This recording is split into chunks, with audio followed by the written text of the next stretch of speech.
Hello दोस्तों, मैं हितेश चौधरी आपका आपके अपने यूट्यूब चैनल पर स्वागत करता हूं। कैसे हो दोस्तों? मैं उम्मीद करता हूं सभी अच्छे होंगे और अपनी तैयारी बेहतरीन कर रहे हों। तो दोस्तों, बात करते हैं। आज अपन एक हिस्ट्री का मैं टॉपिक स्टार्ट किया हूं। याद रखना, जैसे जैसे अपन आगे बढ़ते जाएंगे आपको हिस्ट्री भी मैं बेहतरीन तरीके से करवाने की कोशिश करूंगा। याद रखना, हिस्ट्री में एक इम्पोर्टेंट टॉपिक होता है मुगल काल। जो इम्पोर्टेंट होंगे वही मैं आपको टॉपिक करवाऊंगा। ठीक है, तो देखिएगा कैसा लगता है वीडियो। एक बार इस खाने को सुनिएगा, यदि अच्छे लगे तो वीडियो को लाइक कीजिएगा और कमेंट जरूर कीजिएगा दोस्तों। यदि आपको याद हो जाता है तो आप अच्छे से जो आपको इम्पोर्टेंट टॉपिक पॉइंट लगते हैं उसको नोट कर लीजिएगा और एक दो बार वीडियो को सुनिएगा, आपको कहानी याद हो जाएगी। मैं ये टॉपिक आपको रटाऊंगा नहीं, मैं केवल कहानी समझाऊंगा। इस कहानी को ध्यान से सुनते जाइए। देखिएगा दोस्तों, बात करते हैं अपन मुगल काल की। मुगल काल के बारे में बात करते हैं। देखिएगा, मुगल काल क्या होता है। मुगल काल की स्थापना होती है 1526 में। 1526 में मुगल काल की स्थापना होती है। और मुगल काल की स्थापना होती कैसे है वो देखते हैं। जैसे अपना भारत था, ये मान लो अपना भारत है, इस भारत के पास में था पाकिस्तान। ठीक है, ये पाकिस्तान आ गया और पाकिस्तान के ऊपर है अफगानिस्तान। ठीक है, और अफगानिस्तान के जो ऊपर है वो अपना है उज्बेकिस्तान। उज्बेकिस्तान, ठीक है, उज्बेकिस्तान। 1483 की बात है। 1483 की बात है। यहाँ पर एक शासक था जिसका नाम था उमर शेख मिर्जा। उमर शेख मिर्जा। उमर शेख मिर्जा, याद रखना क्या नाम है उसका, उमर शेख मिर्जा। और एक इसकी पत्नी थी। ये उमर शेख मिर्जा था। ये उमर शेख जो मिर्जा था वो, याद रखना, ये तैमूर लंग से संबंध रखता था। तैमूर जो लंग था, तैमूर लंग था, उससे संबंध रखता था। याद रखना इस बात। और इसकी जो शादी हुई थी वो हुई थी कुतलुंग निगार से। कुतलुंग निगार से। ये सारे नाम लिखे मिलेंगे आपको, टेंशन मत लीजिए। निगार से, जो चंगेज का वंश से संबंध रखती थी। उमर उमर शेख मिर्जा की शादी हुई थी कुतुलुंग निगार से। कुतुलुंग निगार से, जिनके एक पुत्र प्राप्त हुआ था जिसका नाम था बाबर। क्या नाम था? बाबर। ठीक है, बाबर का जन्म जो हुआ था वो, याद रखना, 14 फरवरी 1483 में हुआ था। कब हुआ था? 14 फरवरी 1483 में एक लड़के का जन्म हुआ जिसका नाम पड़ा बाबर। क्या नाम पड़ा था? बाबर। इसके बचपन का नाम दूसरा था, लेकिन ये बाद में बाबर के नाम से जाना गया। याद रखना, इसका बचपन का नाम था मोहम्मद जीरुद्दीन जहीरुद्दीन। क्या नाम था? मोहम्मद जहीरुद्दीन इसके बचपन का नाम था। लेकिन बाद में जाके इसका नाम बाबर पड़ा। याद रखना, बाबर, पहला पॉइंट आपसे पूछे जाए कि बाबर का जन्म कब हुआ, तो याद रखना 14 फरवरी 1483 में फरगना में इसका जन्म हुआ था। यहाँ उज्बेकिस्तान में एक जगह थी फरगना, फरगना में इसका जन्म हुआ था। जब बाबर 12 वर्ष का था, जब बाबर 12 वर्ष का था, तब इसके पिता की मृत्यु हो चुकी थी। मतलब उमर शेख मिर्जा मर चुके थे। ठीक है, तो उमर शेख मिर्जा जब मर चुके थे तो बाबर को क्या बनाया? यहाँ का सम्राट बनाया, यहाँ का राजा घोषित किया गया, यहाँ का शासक बनाया।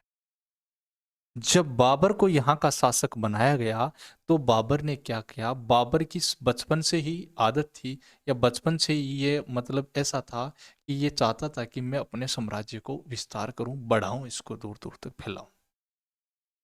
अब फरगना के पास में एक जगह पड़ती थी जिसका नाम था समरकंद। समरकंद, याद रखना, इंपॉर्टेंट है, ये समरकंद जगह का नाम था। ये समरकंद में इसके चाचा हुआ करते थे। कौन था इसका? चाचा था। और उस चाचा का नाम था अहमद मिर्जा। उसका नाम क्या था? उसका नाम था अहमद मिर्जा। अहमद मिर्जा नाम का इसका एक चाचा था जो वहां का शासक था। लेकिन जब बाबर बाबर फरगना में था तो बाबर ने 1496 में, भाई 95 में ये यहाँ का शासक बना, 95 में। लेकिन 1906 में ये समरकंद पर क्या कर देता है, अटैक कर देता है। लेकिन जैसे समरकंद पे अटैक करता है, ये 1496 में असफल हो जाता है। लेकिन ये रुकने वाला नहीं था, इसने 1497 में फिर से इस पर अटैक किया समरकंद पे। जब समरकंद में अटैक किया, उस समय ये जीत जाता है। तो आपसे पूछा जाए कि बाबर ने सबसे पहले कहां पर अटैक किया था, तो याद रखना समरकंद पे अटैक किया था। और 1497 में ये समरकंद जीत जाता है और वहां पर जाके रहने लगता है। और इसने अपनी बाबरनामा जो पुस्तक लिखी थी उसमें भी इसने बोला कि आज तक मैंने, मतलब लास्ट में जो बाबरनामा किताब थी उसमें लिखा हुआ है कि आज तक मैंने इतनी जगह पर अटैक किया, इतनी जगह में रहा हूं, लेकिन समरकंद जैसी जगह मेरे को आज तक कहीं नहीं मिली। मतलब इतना अच्छा था ये समरकंद, यहाँ पर इसका बहुत अच्छे से मन लगा था। जब ये समरकंद में यहाँ पर इसका शासक बना, अब ये क्या करता है, यहाँ 100 दिन तक ही रहता है। जैसे लगभग 100 दिन इसको होते हैं, इसको सूचना मिलती है कि इसका परगना जो था, परगना इसी का था। परगना में इसका चचेरा भाई रहता था। इसका चचेरा भाई था जिसका नाम था जहांगीर मिर्जा। जहांगीर मिर्जा इसका चचेरा भाई था। कौन था? जहांगीर मिर्जा इसका चचेरा भाई था।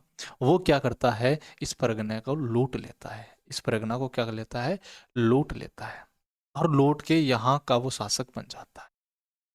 अब बाबर को जैसे ही सूचना मिलती है, बाबर दौड़ा दौड़ा वापस फरगना आता है। जब फरगना पहुंचता है तो फरगना में ये सोचता है कि यार ऐसा कैसे हो सकता है कि ये तो मेरा था फरगना, तो ये मेरा चचेरा भाई कैसे ले सकता है। लेकिन चचेरा भाई तब तक एक अच्छा शासक बन चुका था यहाँ। इसने क्या किया, बाबर को अच्छी तरह से पीटा और वहां से निकाल दिया। अब बाबर ने क्या सोचा कि फरगना तो मेरे हाथ से चला गया। अब क्या करते हैं, जैसे फरगना से ये निकल चुका था, ये वापस कहाँ जाएगा, आपको पता है, ये वापस समरकंद जाने की प्रस्थान करेगा, क्योंकि इसको पता था समरकंद तो अपना ही है कि नहीं। लेकिन समरकंद पहुंचता है उससे पहले इसको सूचना मिल जाती है कि भाई साहब समरकंद पर भी दूसरे ने अटैक कर लिया है। और समरकंद पर अटैक किसने किया था, सेवानी खान ने। सेवानी खान ने इस पर अटैक कर लिया। अब बाबर क्या रहता है, ना घर का ना घाट का, ना तो फरगना का रहा ना समरकंद का। पहले तो फरगना का शासक बना, लेकिन इसने सोचा कि मैं अपने साम्राज्य को फैलाता हूँ, ये समरकंद पे जाता है, समरकंद से पीछे फरगना चला जाता है, लेकिन वापस फरगना को पानी आता है, इतने में समरकंद चला जाता है। मतलब इसका जीवन अस्त व्यस्त हो चुका था। जैसे कैसे ये रह के ये यहाँ पर जैसे कैसे निकालता है, और जैसे ही सेवानी खान से ये जाता है, लड़ाई करता है, वहां से हार जाता है, तो वहां से ये जंगलों में निकल जाता है। लेकिन बोलते ना कि जीवन में कुछ ना कुछ नया होने की कोशिश होती है, और यहां पर इसके साथ कुछ अच्छा हुआ था। अच्छा कैसे, अफगानिस्तान में एक जगह पड़ती है काबुल। क्या पड़ती है, काबुल। और काबुल में इसका एक चाचा था। इसका एक चाचा था, चाचा का नाम था उलग बेग। क्या नाम था, उलग बेग, इसके चाचा का नाम। उससे अच्छी बॉन्डिंग थी इसकी। लेकिन इसको सूचना मिलती है कि उलग बेग की मृत्यु हो चुकी है। क्या हो चुकी है, मृत्यु हो चुकी है। जैसे ही मृत्यु हो चुकी है, तो ये क्या करता है,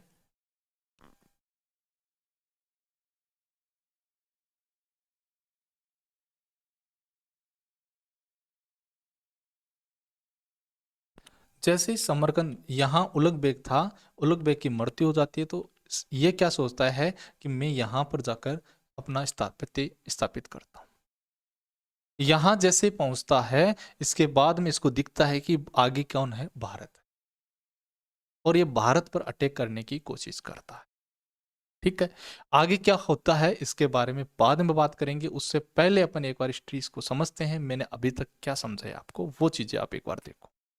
पहली बात तो मैंने आपको यह समझाया कि मुगल जो काल था, मुगल काल जो था, मुगल काल की स्थापना 1526 में होती है। ये बाद में बात कर लेंगे। ठीक है, पहले ये देखो, बाबर। बाबर का जन्म कब हुआ, बाबर का जन्म कब हुआ, ये बात अभी समझाई थी। बाबर का जन्म फरगना में 14 फरवरी, यहाँ लिखा हुआ नहीं है, मैं लिख देता हूँ, 14 फरवरी 1483 में हुआ। कहाँ हुआ था, फरगना में। फरगना कहाँ, उज्बेकिस्तान में है। ठीक है। आपसे पूछे बाबर का जन्म कहाँ हुआ था? फरगना में हुआ था। इसके पिता का क्या नाम था? उमर शेख मिर्जा था। पिता की तरफ से पांचवी पीढ़ी का, पिता की तरफ से ये मतलब पितृपक्ष से ये तैमूर लंग से संबंध रखता था। ये प्रश्न आ सकता है, याद रखना। ठीक है। पितृपक्ष से ये तैमूर लंग से संबंध रखता था और इसकी माता का नाम था तुगलुक निगार। इसकी माता क्या नाम था? तुगलुक निगार था, जो माता की ओर से 14वीं पीढ़ी का था, चंगेज खां से संबंध। ये प्रश्न एसएससी एमटीएस में पूछा गया है, इस बात को ध्यान से माता की ओर से चंगेज खां से संबंध रखता था और पिता की ओर से तैमूर लंग से संबंध रखता। दोनों बातें आपको समझ में आ गई होगी। ठीक है, आगे बढ़ते हैं। ठीक है, आगे। बाबर ने समरकंद पर कब अटैक किया था? यह प्रश्न आ सकता है आपके। बाबर ने समरकंद पर कब अटैक किया था? याद रखना 1497 में इसने बाबर ने इसको जीता था। और याद रखना बाबर 12 वर्ष की उम्र में शासक बन जाता। ठीक है। अब यहां तक ये हो गया था, ये काबुल पहुंच चुका था। काबुल से इसने सोचा कि मैं भारत की ओर आगे बढ़ता हूं। जब भारत की ओर आगे बढ़ता है तो याद रखना आज के पाकिस्तान में, है ना, इस जगह पर एक जाति रहा करती थी जिसका नाम था यूसुफजई। क्या नाम था? यूसुफजई एक जाति थी। क्योंकि भारत में जैसे ही प्रवेश करते थे, कोई भी बाहर का जो शासक था वो भारत में जैसे आते थे, पहले इससे युद्ध करना पड़ता था। यूसुफ जई से इसने युद्ध किया और वो युद्ध जीत गया। आपसे पूछे यूसुफ जई जाति से युद्ध कब किया था? तो 1518-19 में इसने युद्ध किया था। 1518-19 में यूसुफ जई जाति से इसने युद्ध किया था। और याद रखना उसके बाद इसने बाजोर, क्या, बाजोर अभियान शुरू किया। ठीक है, बाजोर अभियान शुरू किया था। बाजोर अभियान शुरू किया था, वो किया था 1520 में। ठीक है, 1520 में। वो ज्यादा इंपॉर्टेंट नहीं है, लेकिन याद रखना प्रश्न आ सकता है कि बाबर ने सबसे पहले कहां अटैक किया था? तो याद रखना यूसुफ जई जाति पर। फिर बाजोर अभियान चालू किया। बाजोर अभियान के बाद में इसने लाहौर विजय किया, लाहौर को जीता। और कब जीता था? 1524 में लाहौर को जीता था। अब लाहौर तक ये पहुंच चुका था। जब लाहौर तक पहुंचा तब भारत में इब्राहिम लोदी का शासन चलता था। इब्राहिम लोदी का शासन चलता था। तो इब्राहिम लोदी का एक गवर्नर था, पंजाब का गवर्नर, जिसका नाम था दौलत खां लोदी। क्या नाम था? दौलत खां लोदी था। दौलत खां लोदी। दौलत खां लोदी की इब्राहिम लोदी से बनती नहीं थी। क्यों नहीं बनती थी? एक बार इब्राहिम लोदी ने दौलत खां लोदी को किसी अभियान पर भेजा, लेकिन इब्राहिम लोदी खुद ना जाकर अपने बेटे को वहां भेज देता है। तो इस बात से इब्राहिम लोदी क्या हो जाता है? नाराज हो जाता है दौलत खां लोदी से। दौलत खां लोदी को बोलता है कि मैंने तेरे को भेजा था, लेकिन तूने मेरी बात को उल्लंघन किया है। और इस बात को लेकर दोनों के बीच में मतभेद हो जाता है। अब दौलत खां लोदी चाहता था कि इब्राहिम लोदी को कैसे जैसे इसकी जो गद्दी है उससे हटा दिया जाए और उस गद्दी पर मैं बैठ जाता हूं, है ना। मतलब इसकी दुश्मनी हो गई थी एक तरह से। अब क्या करता है, इसको सूचना मिलती है कि एक शासक है जो हाल ही में विदेश से आया है और वो बहुत खतरनाक है। बाबर के बारे में इसको पता चलता है। तो इब्राहिम ये क्या करता है, दौलत खां लोदी ने इसको बुला लेता है, बाबर को बुलाता है भारत में, कि आप भारत में आइएगा, आप भारत में आइएगा, आइएगा और इब्राहिम लोदी पर अटैक कीजिएगा, मैं आपका हम साथ देंगे। लेकिन उस समय दौलत खां लोदी के साथ साथ एक और ऐसा शासक था जो नाराज था, जिसका नाम था आलम, आलम खां लोदी। आलम खां लोदी, जो इब्राहिम लोदी का भी चाचा था। आलम खां लोदी भी इब्राहिम लोदी से नाराज था। आलम खां लोदी भी इससे नाराज था। अब क्या करता है, 1526 में 1526 में ये भारत में प्रवेश करता है बाबर।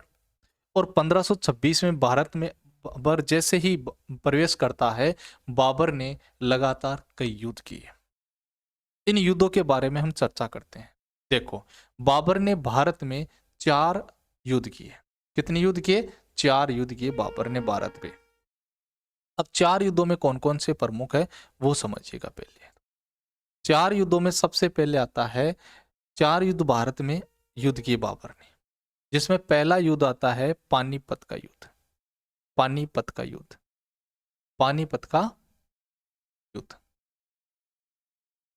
पानीपत के युद्ध के बाद में युद्ध करता है खानवा का युद्ध। खानवा का युद्ध, खानवा के युद्ध के बाद में इसने दूसरा खानवा का युद्ध किया। खानवा के युद्ध के बाद में इसने तीसरा युद्ध करता है, वो है चंदेली का युद्ध। चंदेली का युद्ध। और चंदेली के युद्ध के बाद में चौथा युद्ध करता है, वो करता है घाघरा का युद्ध। घाघरा का, ये लगातार 4 युद्ध करता है और चारों ही इंपॉर्टेंट है। याद रखना, ये 1526 में करता है, ये 1527 में करता है, ये 1528 में करता है, ये 1529 में करता है और 1530 में खुद टपक जाता है। ठीक है, ये 4 युद्ध करता है। आप इनको याद कैसे करोगे? ऐसे याद रखना, पानी पीकर खाना खाकर चली घर की ओर। पानी पीकर खाना खाकर चली घर की ओर, चली घर की ओर, याद हो जाएगा मेरे हिसाब से। पानीपत का प्रथम युद्ध, खानवा का युद्ध, चंदेली का युद्ध और घाघरा का युद्ध, ये 4 युद्ध ये करता है। चारों के बारे में अपन समझते हैं, ध्यान से समझिएगा। देखो पहला युद्ध कौन सा होता है? पानीपत का युद्ध। पहला युद्ध है पानीपत का युद्ध। और पानीपत का युद्ध कैसे होता है, क्या क्या होता है, कौन इसके सामने था? मेनली पूछा जाए पानीपत का युद्ध, पानीपत का युद्ध हुआ था 21 अप्रैल 1526 में। पानीपत का युद्ध होता है 21 अप्रैल 1526 में। और आपसे पूछा, नॉर्मली पूछा जाए कि पानीपत का युद्ध किस किस के बीच में हुआ था, तो बताना इब्राहिम लोदी और बाबर के बीच। किस किस के बाद बीच में बताओगे? इब्राहिम लोदी और बाबर के बीच में ये पानीपत का प्रथम युद्ध होता है। लेकिन याद रखना, इब्राहिम लोदी का साथ देने वाला शासक कौन था? विक्रमजीत था, जो ग्वालियर का था। याद रखना, पानीपत के प्रथम युद्ध में इब्राहिम लोदी का साथ किसने दिया था? विक्रमजीत ने दिया था। विक्रमजीत कहाँ का था? ग्वालियर का था। इसने इसका साथ दिया था, लेकिन विपक्ष में था बाबर। और आपको पता है बाबर को किसने बुलाया था? दौलत खां लोधी ने, जो पंजाब का गवर्नर था। वो तो इसका साथ देने वाला था। और साथ में इसका आलम खां लोधी ने भी बाबर का साथ दिया था, जो इब्राहिम लोदी का चाचा था। और इनके बीच में युद्ध हुआ था। और युद्ध में आपको पता है बाबर की जीत। किसकी जीत हुई थी? बाबर की जीत हुई थी। जैसे ही बाबर यहां से जीता, जीतते दौलत खां लोधी और आलम खां लोधी के बारे में सोचा कि ये अपने परिवार, मतलब जो इनका शासक था उसके खिलाफ हो सकते हैं, तो कल मेरे भी खिलाफ हो जाएंगे। तो इन्होंने, बाबर ने इसका साथ छोड़ दिया। मतलब जो भी बात इनके बीच में संधि हुई थी उससे मुकर गए बाबर। और बाबर इस युद्ध को कैसे जीत पाया, इस बात को ध्यान से समझो। क्या होता है कि आपको पता है, जब फरगना को हार कर ये समरकंद की ओर लौट रहा था, समरकंद में, और समरकंद जब पहुंचा, पहुंचने से सेवानी खान और इसके बीच में युद्ध हुआ था। सेवानी खान युद्ध जीता था। कैसे जीता था? कि सेवानी खान ने तोपों का इस्तेमाल किया था। और बाबर वहीं जो छोटी हार थी, उस छोटी हार से ही कुछ सीखा। उस छोटी हार से कुछ सीख कर ये क्या करता, उसी तरीके को अपनाता है इब्राहिम लोदी के खिलाफ। और इसने वो तुगलुमा नीति को अपनाता है। तुगलुमा नीति को अपनाता है। और ये तुगलुमा नीति कहाँ की थी? उज्बेक नीति थी। ये क्या होती है नीति? ये एक तरीके से क्या होता है, तोपों की सजावट होती है।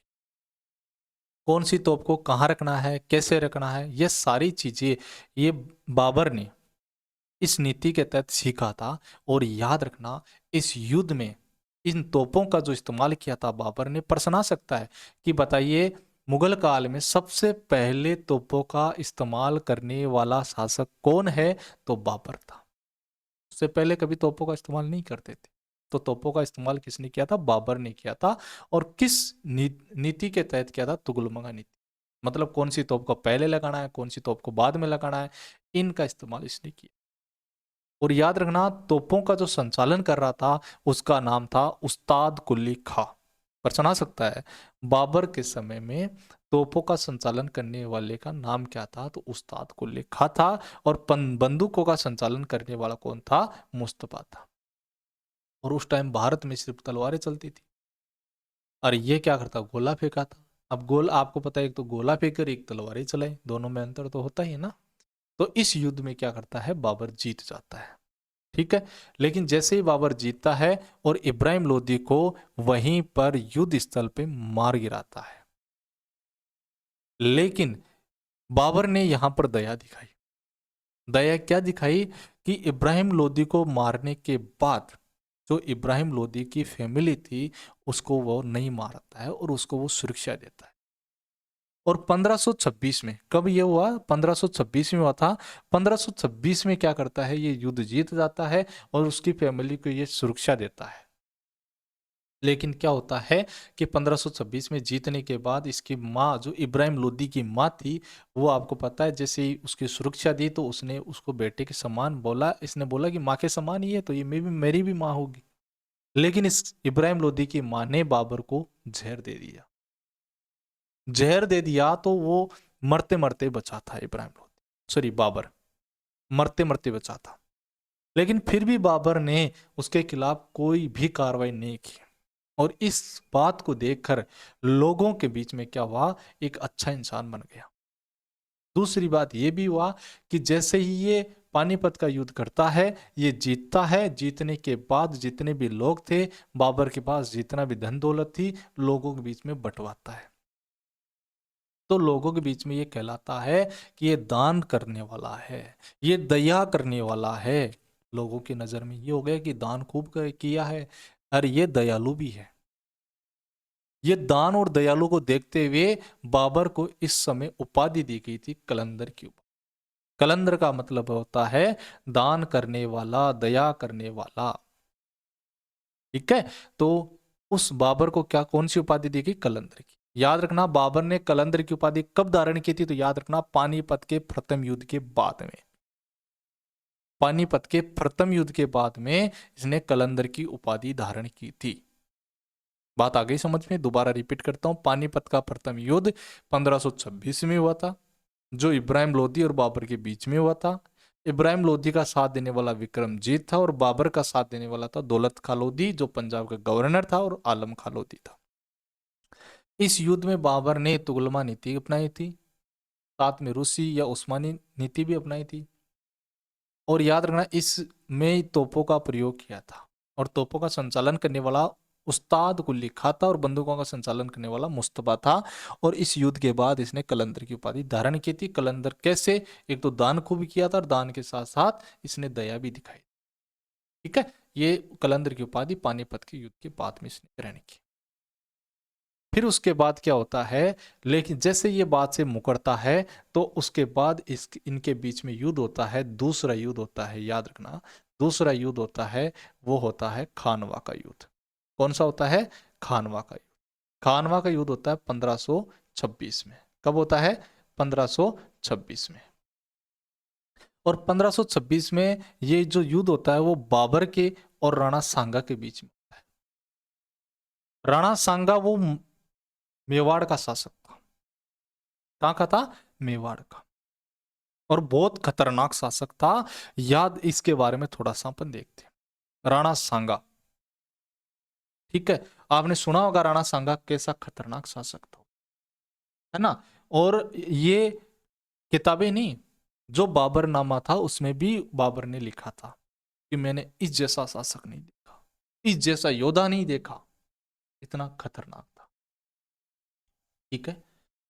अब देखो, इसके बारे में थोड़ी सी अपन चर्चा करते हैं पहले, है ना, राणा सांगा के बारे में।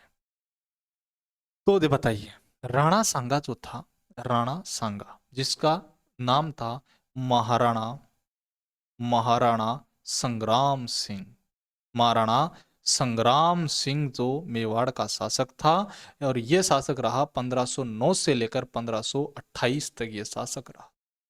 महाराणा संग्राम सिंह जो 1509 से लेकर 1528 तक मेवाड़ का शासक था, है ना? और ये सिसोदिया सिसोदिया वंश से संबंध रखता था। सिसोदिया वंश से ये संबंध रखता था, इस बात का ध्यान रखना।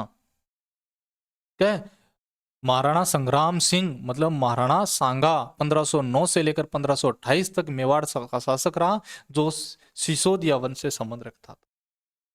ठीक है। तो खानवा के युद्ध में बाबर के खिलाफ कौन था? तो याद रखना, खानवा के युद्ध में बाबर के जो खिलाफ था वो था राणा सांगा। कौन था? राणा सांगा था। और राणा सांगा का साथ देने वाला कौन था? आलम खां, जो पहले बाबर का साथ दिया था, लेकिन बाबर अपनी बात से मुकर जाते हैं, इसीलिए आलम खां और दौलत खां लोधी है वो राणा सांगा के साथ हो जाते हैं। और इस युद्ध में राणा सांगा को 80 घाव तक आए थे, लेकिन फिर भी ये युद्ध में लड़ता रहा और अंत में जाकर बाबर की इस युद्ध में जीत हुई। जीतने वाला राणा सांगा ही था, लेकिन अंत समय में बाबर ने क्या किया? अपने सैनिकों को जिहाद का नारा दिया। जिहाद का मतलब एक धर्म का नारा दिया कि आज हम धर्म की जीत होगी। अब जैसे धर्म का नाम लिया, जो बाबर के सेना थी उनमें जोश भर गया वापस, और वो मरना त्याग दिया। और इस तरह से खतरनाक इनके बीच में युद्ध हुआ और अंत में जाकर बाबर की जीत। अब आपसे पूछा जाए कि बताओ कौन से युद्ध में बाबर ने जिहाद का नारा लगाया था, तो याद रखना खानवा के युद्ध में। खानवा के युद्ध में राणा सांगा के खिलाफ इन्हें अपने सैनिकों के बीच में जिहाद का नारा लगाया था, और ये युद्ध जीतने के बाद बाबर ने गाजी की उपाधि धारण की। किसकी उपाधि धारण की थी? गाजी की। गाजी का मतलब जो गैर मुसलमान है उनकी हत्या करने वाला, उनको मारने वाला गाजी कहलाता था। इसने गाजी की उपाधि धारण कर ली। ठीक है, याद रखना खानवा का युद्ध 1526 में हुआ था। किन किन के बीच में? बाबर के बीच में और राणा सांगा के बीच में हुआ था, जिसमें बाबर ने जिहाद का नारा लगाया था और उसके बाद ये युद्ध जीता था, और युद्ध जीतने के बाद इसने गाजी की उपाधि धारण की थी। यहां तक क्लियर हो गया होगा। तीसरे युद्ध की ओर बढ़ते हैं। तीसरा युद्ध जो हुआ था वो हुआ था चंदेरी का युद्ध। चंदेरी का युद्ध 1528 में हुआ था। कब हुआ था? 1528 में हुआ था। याद रखना 1528। ठीक है, 1528 में हुआ था। किस किस के बीच में? बाबर के बीच में और मेहदी राय के बीच में ये युद्ध हुआ था। पहला युद्ध हुआ था पानीपत का, जो इब्राहिम लोदी और बाबर के बीच में हुआ था, बाबर जीत गया था। दूसरा युद्ध हुआ था खानवा का युद्ध, जो बाबर के बीच में और राणा सांगा के बीच में था, जिसमें बाबर जीत गया था और जिहाद का नारा लगाया था और गाजी की उपाधि धारण की थी। फिर तीसरा युद्ध हुआ था चंदेरी का युद्ध, जो 1528 में हुआ था, बाबर और मेदिनी राय के बीच में हुआ था। और जो चौथा युद्ध हुआ था, वो चौथा युद्ध हुआ था घाघरा का युद्ध। इसका युद्ध हुआ था? घाघरा का युद्ध हुआ था। और याद रखना ये एकमात्र ऐसा युद्ध था जो जल और थल दोनों में लड़ा गया था। और किस किस के बीच में हुआ था? इसमें बाबर के और महमूद लोदी के बीच में ये युद्ध हुआ था। और एक शेरशाह सूरी नाम का इसका साथ दिया था। शेरशाह सूरी वैसे बाबर का सेना में ही एक सैनिक था, लेकिन शेरशाह सूरी उसके बाद ये हट गया था, और शेरशाह सूरी ने कहा था कि मेरा जब समय आएगा मैं इस मूलों को भारत से खदेड़ कर बाहर फेंक दूंगा। शेरशाह सूरी की यह बात सुनकर बाबर विचलित हो गया। और शेरशाह सूरी ने फिर महमूद लोदी का साथ दिया था, और इनके साथ एक नुसरत खां ने भी इनका साथ दिया। लेकिन बाबर आपको पता है खतरनाक था, और बाबर भी इस युद्ध को जीत जाता है और 1529 में घाघरा का युद्ध से विजय हुआ। तो याद रखना प्रश्न में पूछा जा सकता है घाघरा का युद्ध कब हुआ था? 1529 में। किस किस के बीच में हुआ था? तो बाबर और महमूद लोदी के बीच में हुआ था, और यह जल और थल दोनों स्थानों पर लड़ा गया था। मतलब पानी में भी लड़ा गया और इस धरातल पर भी लड़ा गया था। यह युद्ध ऐसा था। ठीक है, पहला युद्ध था पानीपत का। पानीपत का प्रथम युद्ध 1526 में बाबर और इब्राहिम लोदी के बीच में हुआ था। दूसरा खानवा का युद्ध 1527 में हुआ था, जो बाबर और राणा सांगा के बीच में हुआ था। तीसरा युद्ध चंदेरी का युद्ध, जो बाबर और मेदिनी राय के बीच में हुआ था। और चौथा युद्ध घाघरा का युद्ध 1529 में बाबर और महमूद लोदी के बीच में यह युद्ध लड़ा गया था। क्या इतनी बात आपके समझ में आ गई होगी? डन है यहां तक? तो चलो आगे बढ़ते हैं। आगे बाबर के बारे में कुछ खास बातें और समझते हैं। 1530 में इसकी मृत्यु हो जाती है और ये मर जाता है। ठीक है, इसके बारे में अपन कुछ मोस्ट इंपॉर्टेंट बातें और देख लेते हैं जो आपको याद रखनी। क्या? पहली, बाबर का शासनकाल कब से कब तक था? 1526 में ये भारत में अटैक किया था, आपको पता, पानीपत के युद्ध के समय। 21 अप्रैल 1526 में युद्ध हुआ था और उसके बाद बाबर दिल्ली की गद्दी पर बैठ जाता है और 1526 से 1530 तक ये बाबर वहां का शासक रहता है। और बाबर ने अपनी आत्मकथा मतलब ऑटोबायोग्राफी अपने खुद ने अपने बारे में लिखा था, जिस किताब का नाम था बाबरनामा, जिसका दूसरा नाम तुजुक ए बाबरी भी नाम था। प्रश्न आ सकता है तुजुक ए बाबरी या बाबरनामा किसके द्वारा लिखी गई थी? तो बाबर की एक आत्मकथा थी, ये बाबर के द्वारा ही लिखी गई थी। और एक कौन सी भाषा में लिखी गई थी? तो याद रखना चगताई तुर्क भाषा में लिखी थी। चगताई तुर्क भाषा, ये तुर्क भाषा में एक मतलब बाबर की जो वंश था मतलब वो उनकी एक भाषा थी, ये चगताई भाषा, इस बात का ध्यान रखना। ये चगताई भाषा में हुआ था। डन यहाँ तक कोई प्रॉब्लम नहीं होगी। चलो भाई दूसरी बात देखते हैं। बाबर मुगल काल का पहला शासक था जिसने ये आत्मकथा लिखी थी। बाबर मुगल काल का पहला शासक था जिसने अपनी खुद की आत्मकथा लिखी थी। और अपने इस बाबरनामा में याद रखना इसने दो हिंदू राज्यों का, एक तो मेवाड़ का और एक विजयनगर का। विजयनगर का शासक कौन था? कृष्ण देवराय, जिसके बारे में ये साउथ का था, साउथ इंडिया का था एक विजयनगर। कृष्ण देवराय के बारे में बोला कि ये शक्तिशाली शासक है। और मेवाड़ के बारे में बोला राणा सांगा मेवाड़ का शासक था, जिसके बारे में इसने बाबरनामे में वर्णन किया था। इसके अलावा इसने 5 हिंदू राज्यों का भी मुस्लिम राज्यों का भी वर्णन किया था, जिसमें पहला था दिल्ली, मालवा और बंगाल, बहमनी और गुजरात। ये 5 राज्य थे। ठीक है, तो बाबरनामा में कुल 7 राज्यों के वर्णन किया था, कुल 7 राज्यों के बारे में बताया गया था। ठीक है, चलो आगे बढ़ते हैं। फिर आगे बात करते हैं बाबर के बारे में। फिर बात आती है बाबरनामा का सबसे पहला अनुवाद करने वाला पाइंदा खां था। पाइंदा खां था पहला अनुवाद करने वाला, जो एसएससी सीपीएम में पूछा गया था। यदि पाइंदा खां का नाम नहीं आता तो दूसरा था अब्दुल रहीम खान ए खां।